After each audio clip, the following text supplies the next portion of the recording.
बिस्मिल्लाहिर्रहमानिर्रहीम। आज का हमारा टॉपिक है पाउडर मेटलर्जी।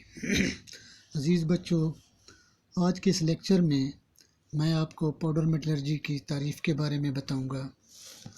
उसके बाद पाउडर मेटलर्जी के उन प्रोसेसेस के बारे में हम पढ़ेंगे कि जिनको आप अप्लाई करते हुए आप जो ऑब्जेक्ट बनाना चाहते हैं वो आप बनाएंगे।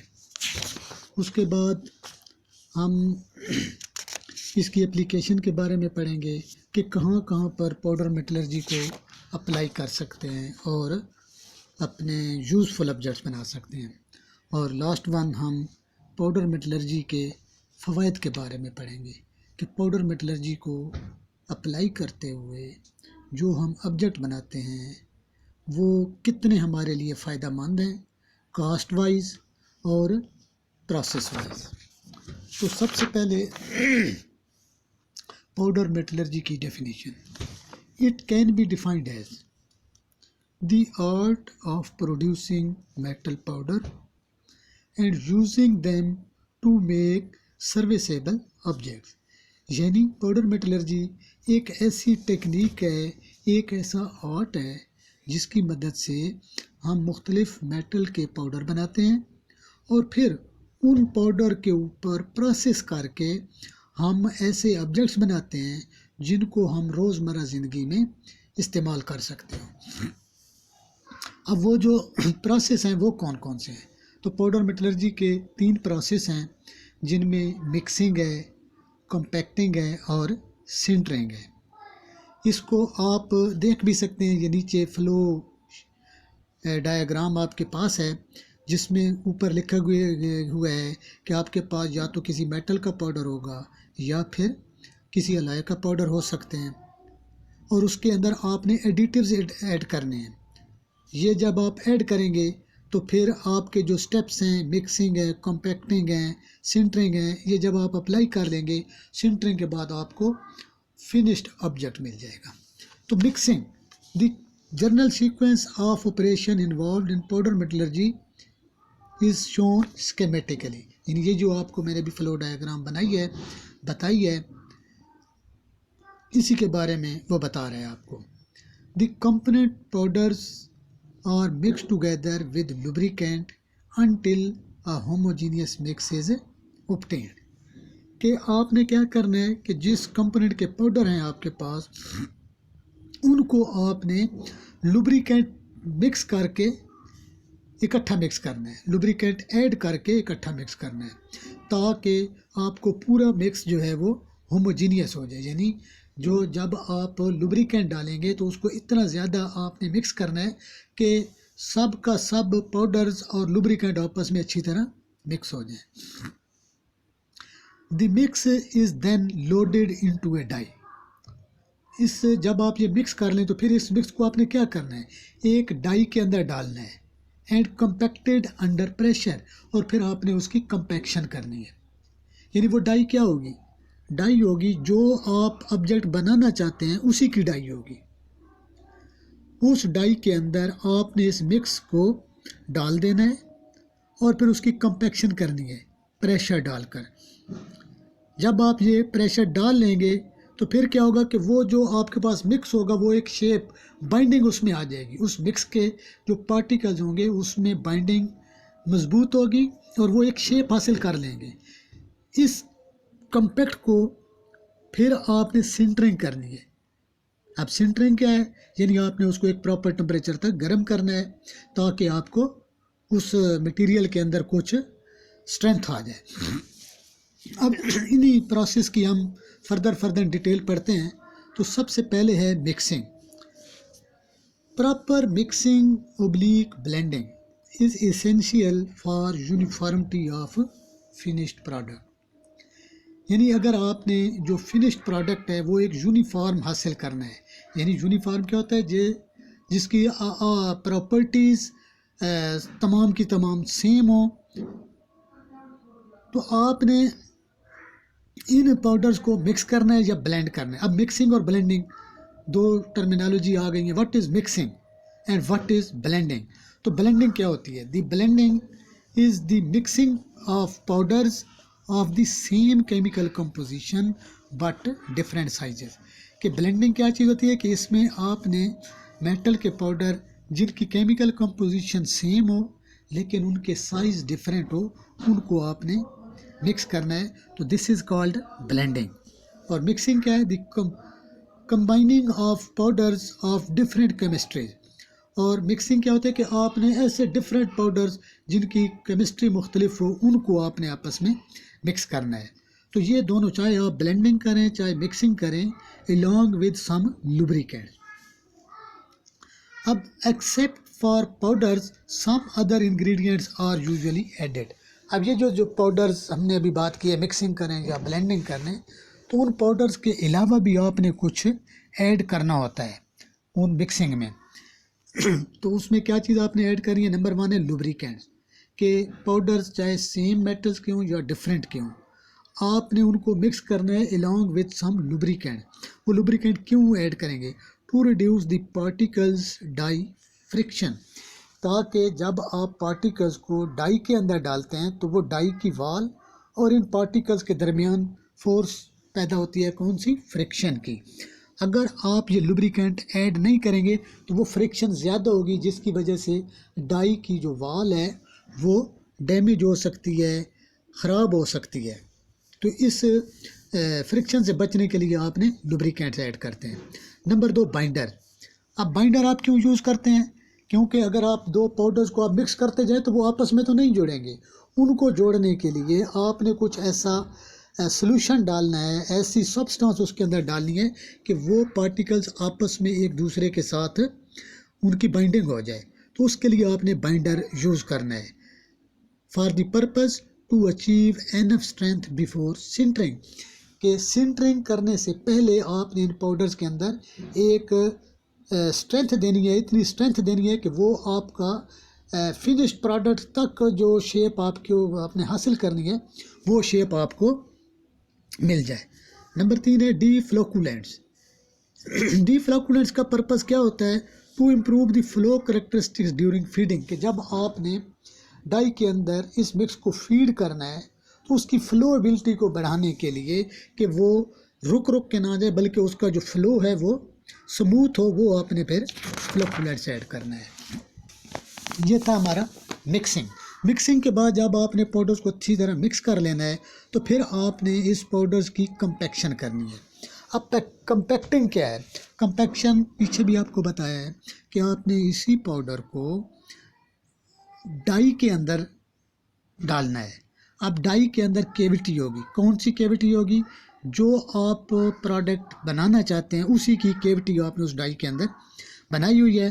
तो उस डाई के अंदर आप इस मिक्स को डाल देंगे। जब आप इस मिक्स को उस डाई के अंदर डालेंगे, उसके ऊपर आपने प्रेशर डाला है, तो ये जो पार्टिकल्स थे ये आपस में मजबूती के साथ एक दूसरे के साथ जुड़ जाएंगे। और इसको जब आप बाहर निकालेंगे तो इस प्रोडक्ट को कहेंगे कम्पैक्ट या ग्रीन। कि मिक्सिंग के बाद जब आपने कंपैक्टिंग करनी है और कंपैक्टिंग के नतीजे में आपको जो चीज़ हासिल हुई है that is known as green. अब इस ग्रीन को और भी कहते हैं, ग्रीन कंपैक्ट भी कहते हैं। Important process in powder metallurgy to compress और compact the powder is compacting. के पाउडर मेटलर्जी में जो कंपैक्टिंग का प्रोसेस है वो इंतहाई अहम है। क्यों अहम है? ताकि ये जो पाउडर्स थे ये एक दूसरे के साथ आप कंपैक्ट करके प्रेस करके इसको एक स्ट्रेंथ भी देनी है और शेप भी देनी है आपने। The purpose of compacting powders is to get desired shapes as close as to finished dimensions।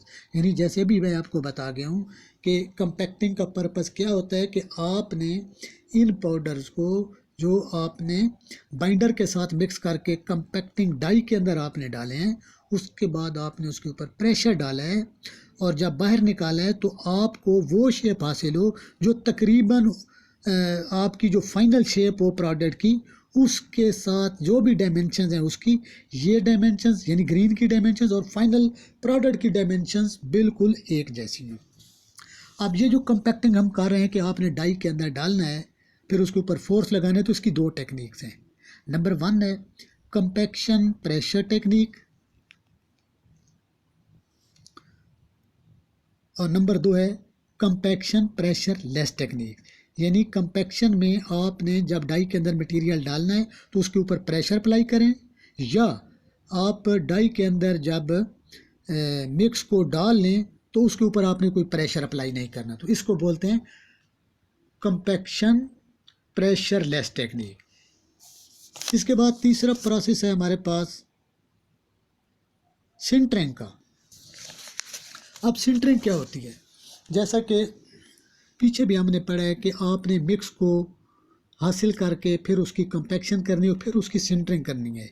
Sintering कि आपने उसको एक ख़ास टेम्परेचर तक गर्म करना है ताकि आपका वो जो ग्रीन प्रोडक्ट था उसके अंदर प्रॉपर स्ट्रेंथ आ जाए। तो सिंटरिंग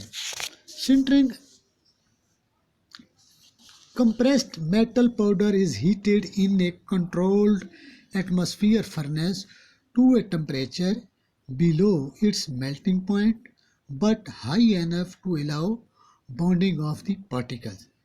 कि इसमें वो कह रहा है कि जो सिंटरिंग है उसमें आपने क्या करना है कि कंप्रेस्ड मेटल पाउडर को आपने किसी भट्टी के अंदर गर्म करना है, किसी फर्नेस के अंदर गर्म करना है, और उस फर्नेस का जो एटमॉस्फेयर हो, अंदर का जो माहौल है वो कंट्रोल्ड हो। अब कंट्रोल्ड एटमॉस्फेयर क्या होता है? ऐसा एटमॉस्फेयर जो हमारी मर्ज़ी के मुताबिक हो। और अनकंट्रोल्ड क्या होता है कि जो हमारी मर्ज़ी के मुताबिक ना हो, कि आप प्रोसेस करें तो जो एनवायरनमेंट है वो उसके ऊपर अटैक कर जाए। तो कंट्रोल्ड एटमॉस्फेयर का मतलब है कि इस फर्नेस के अंदर जो एटमॉस्फेरिक गैसेस हैं वो प्रोडक्ट के अंदर अटैक नहीं करेंगी। अब इस कंट्रोल फर्नेस के अंदर आपने कहाँ तक उस कंप्रेस्ड मेटल पाउडर को गर्म करना है?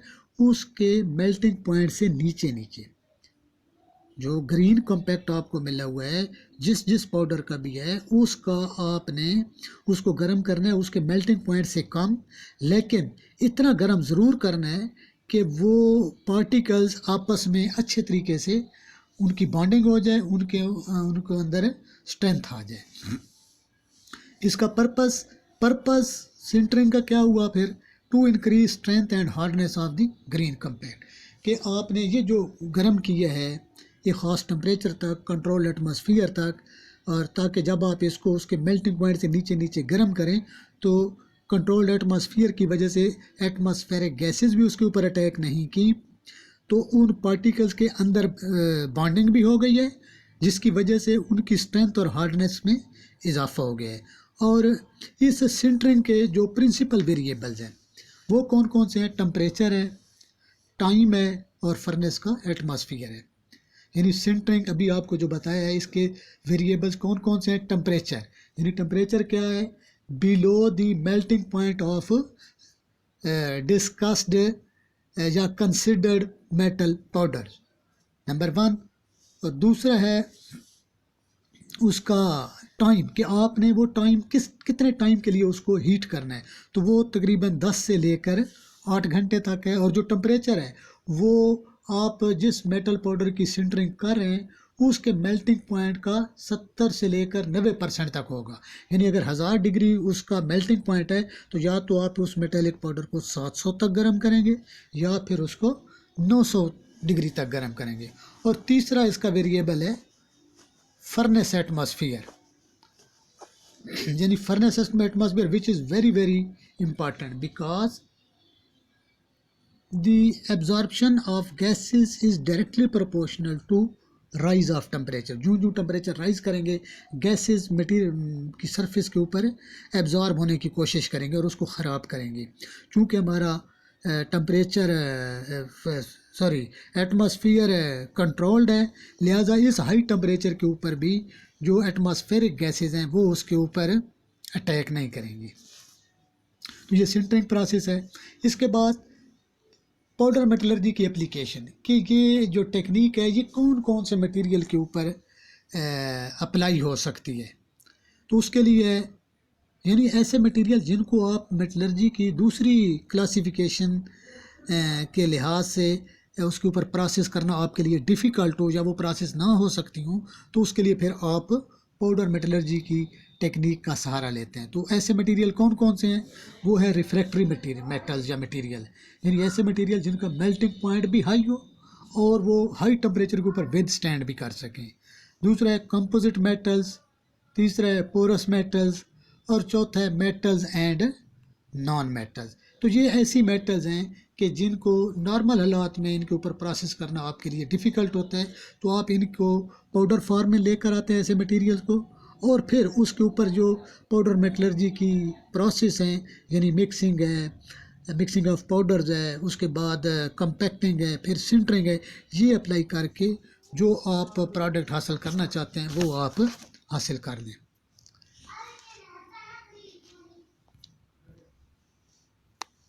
इसके बाद हमारे पास पाउडर मेटलर्जी का एडवांटेज कि ये जो पाउडर मेटलर्जी की टेक्निक है ये अप्लाई करते हुए आपको कौन से फ़वायद हैं, यानी ये आप क्यों अप्लाई करते हैं। तो उसके लिए नंबर 1 है the produces near net shape components, कि जब आप कोई कंपोनेंट हासिल करना चाहते हैं और पाउडर मेटलर्जी की टेक्निक से हासिल करना चाहते हैं, तो जो आप फाइनल प्रोडक्ट आपको इस टेक्निक से मिलता है वो तकरीबन उसकी जो शेप होती है वो आपकी वही होती है जो फाइनल प्रोडक्ट की होती है, यानी इसको बाद आपको कोई फर्दर प्रोसेस करने की ज़रूरत नहीं होती। द टेक्निक रिक्वायर्ड फ्यू और नो सेकेंडरी ऑपरेशन, यानी सिंटरिंग के बाद आपको उस प्रोडक्ट के ऊपर फर्दर कोई प्रोसेस करने की ज़रूरत नहीं है। Number 2, parts of powder metallurgy can be produced from high melting point refractory metals with less cost and difficulties। जैसे अभी पीछे हमने बात की है कि पाउडर मेटलर्जी की टेक्निक्स रिफ्रैक्टरी मटेरियल्स के ऊपर या दूसरे मटेरियल जैसे कंपोजिट हैं या पोरस मेटल्स हैं, तो ये हम लेस कास्ट लगाकर आसानी के साथ इन मटेरियल के ऊपर अप्लाई करते हैं पाउडर मेटलर्जी की टेक्निक और हम प्रोडक्ट हासिल करते हैं। Number 3, the tolerance of component produce is high, therefore no further machining is required. पहले भी बता दिया है कि जो कंपोनेंट का साइज़ होता है उसमें टॉलरेंस नहीं होता, लिहाजा प्रोडक्ट सिंटरिंग के बाद आपको मटेरियल के ऊपर कोई फर्दर प्रोसेस करने की ज़रूरत नहीं होती। नेक्स्ट है number 4, this technique has high production rate with low unit cost, यानी इससे आपका प्रोडक्शन रेट भी ज़्यादा होता है और उसकी यूनिट कॉस्ट भी कम है। नंबर 5 है produce complicated forms with the uniform microstructure, के जो कॉम्प्लिकेटेड किस्म के ऑब्जेक्ट्स होते हैं वो आप पाउडर मेटलर्जी की टेक्निक को यूज़ करते हुए आप बना सकते हैं और उनका यूनिफॉर्म माइक्रोस्ट्रक्चर होता है, यानी उनकी प्रॉपर्टीज़ भी सेम होती हैं।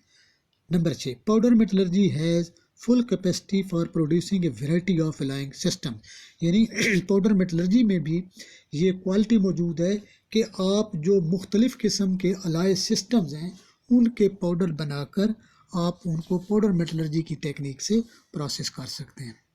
नंबर 7 है कि this technique has flexibilities for producing metal powders with specific physical and mechanical properties like hardness, strength, density and porosity, यानी इस टेक्निक्स में भी ये फ्लेक्सिबिलिटी मौजूद है कि आप ऐसे मेटल के पाउडर हासिल कर लें जिनकी फ़िज़िकल प्रॉपर्टीज़ और मैकेनिकल प्रॉपर्टीज़ बेहतर हों।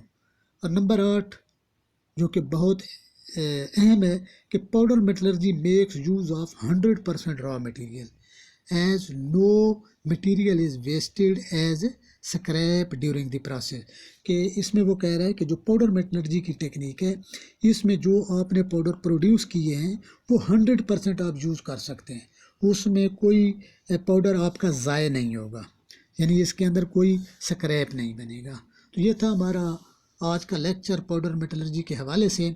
तो इसमें मैं आप तमाम तालिब इल्मों को आखिर में एक असाइनमेंट भी देता हूँ जो आपने उसका रिप्लाई करना है कि what is difference between mixing and blending, what is difference between mixing and blending. और नंबर 2 है what are the principal variables of sintering process. तो ये 2 मैंने आपको असाइनमेंट्स भी दिए हैं ताकि लेक्चर सुनने के बाद आप मुझे इनका रिप्लाई करें, मुझे भी पता चले कि आपने जो लेक्चर सुनना है, जो मैंने लेक्चर डिलीवर किया है वो आपको कहाँ तक समझ आया है, और अगर आपको किसी किस्म की कोई प्रॉब्लम हो तो आप टेलीफोनिकली भी मुझसे रब्ता कर सकते हैं।